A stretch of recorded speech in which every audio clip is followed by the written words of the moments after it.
今天晚上的这3条单10000块钱，大家看一下值不值得？接下来开始表演。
客人已经走了，我们来看一下今天晚上的菜品吃的怎么样，还是蛮干净的。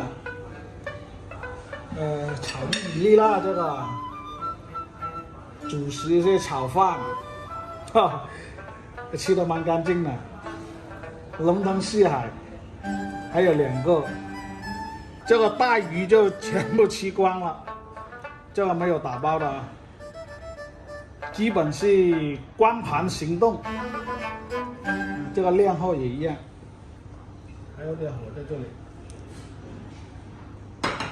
旁边还有2桌，但是客人没走，我们就先撤了。本期的视频就和大家分享到这里，下一期继续。